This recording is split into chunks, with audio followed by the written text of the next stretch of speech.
En su iglesia, Cristo, según su voluntad, estableció la manera y forma en que el pueblo debe ser representado ante Dios.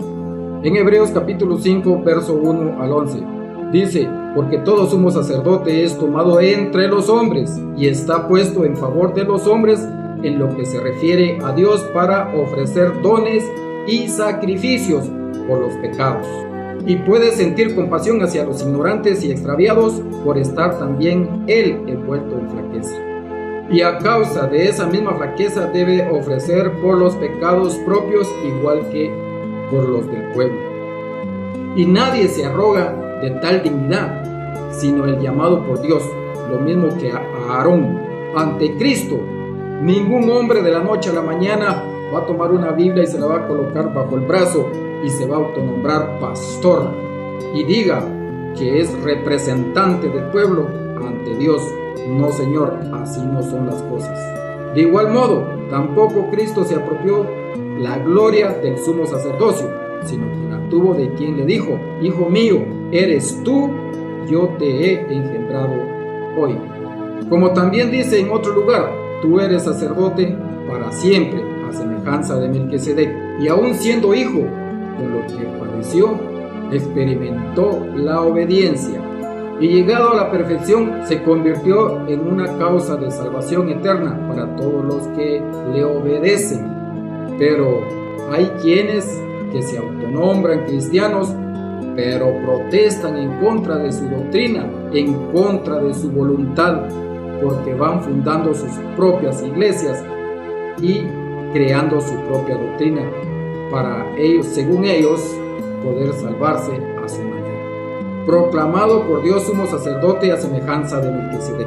Sobre este particular tenemos muchas cosas que decir, aunque difíciles de explicar, dicen las Escrituras, porque os habéis hecho tardos de entendimiento, o sea, retrasados para entender las cosas de Dios. Hebreos 6, 19 al 20 dice que nosotros tenemos como segura y sólida ancla de nuestra alma y que penetra hasta más allá del velo, a donde entró por nosotros como precursor Jesús, hecho a semejanza de Melquisedec, sumo sacerdote para siempre. O sea, de ahí en adelante ya no hay otro sumo sacerdote, es el único sumo sacerdote existente hoy día. Y más adelante les explico por qué. Hebreos 7, 11 al 14, del 18 al 20 y del 22 al 26. Pues bien, si la perfección estuviera en poder del sacerdocio levítico, pues sobre él descansa la ley dada al pueblo. ¿Qué necesidad había ya de que surgiera otro sacerdocio, otro sacerdote a semejanza de Melquisedec y no a semejanza de Aarón? Así como los protestantes andan diciendo que el sacerdocio desapareció, que ya no hay sacerdotes, y que por eso ellos quieren justificar a través de eso que surjan los autonombrados pastores y ellos se proclamen como representantes del pueblo ante Dios. Pero las Escrituras dicen que no, el sacerdocio no desapareció, el sacerdocio fue cambiado por Cristo, porque cambiado el sacerdocio necesariamente se cambia la ley. En el 13, pues aquel de quien se dicen estas cosas pertenecía a otra tribu, de la cual nadie se vio al altar. Y es bien manifiesto que nuestro Señor procedía de Judá, y a esa tribu para nada se refirió Moisés al hablar del sacerdocio. De este modo queda abrogada la ordenación precedente, por razón de su ineficiencia e inutilidad, ya que la ley no llevó nada a la perfección, pues no era más que introducción a una esperanza mejor, por lo cual nos acercamos a Dios. Y por cuanto no fue sin juramento, pues los otros fueron hechos sacerdotes sin juramento, es lo que yo les decía.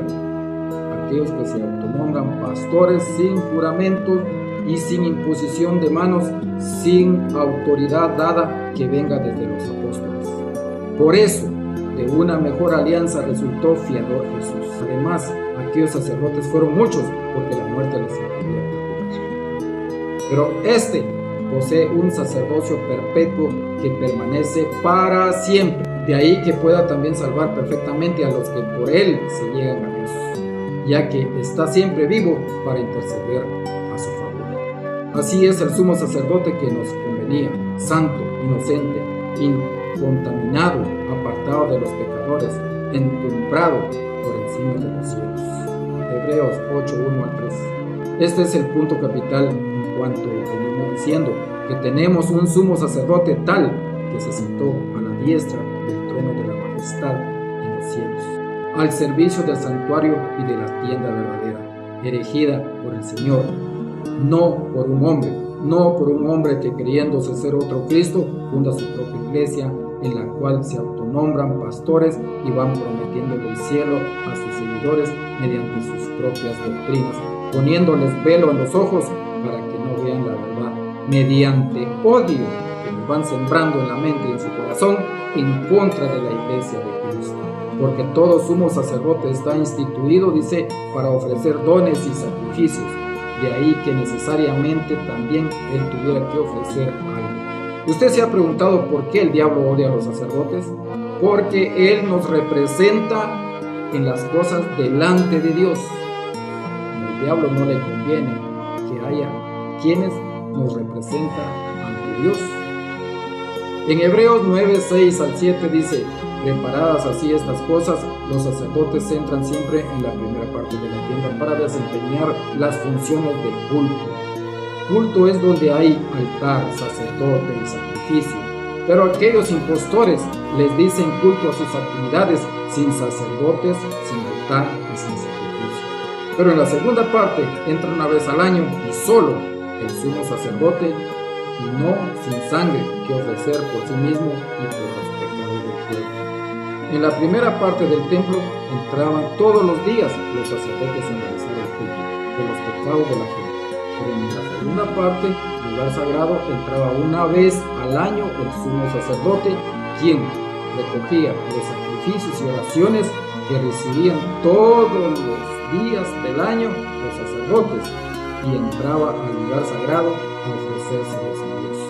Al ser sumo sacerdote para siempre, nuestro Señor Jesucristo recibe las oraciones y sacrificios que realizan o que reciben todos los días los sacerdotes en el altar, pero ya no como lo realizaban aquellos sacerdotes levitas, sino al modo de Melquisedec. Porque ustedes se recuerdan que los sacerdotes levitas hacían sacrificios, hacían con animales, y esa sangre la derramaban sobre el altar y se la ofrecían a Dios. Y todos esos sacrificios los recogía el sumo sacerdote una vez al año y se los ofrendaba a Dios. Así era el procedimiento de ellos. Hoy día, los sacerdotes que dejó nuestro Señor Jesucristo al modo de Melquisedec, cuando Él dijo: hagan esto en memoria mía hasta que yo venga, que es una orden. Ahí Él estaba realizando la ordenación de los apóstoles como sacerdotes al modo de Melquisedec. Y esa ordenación ha ido pasando de los apóstoles a los obispos a los sacerdotes, hasta hoy día, a través de la imposición de manos, a través de heredar la autoridad que viene de nuestro Señor Jesucristo. Y por eso es que en esta iglesia, la iglesia de nuestro Señor Jesucristo, es donde se sigue o se continúa realizando las cosas tal y como lo dejó nuestro Señor Jesucristo. Aquellos relajos que hacen por allá, donde no hay quien los represente ante Dios, sino que todos gritan, todos cantan, todos oran, en fin, un solo deseo.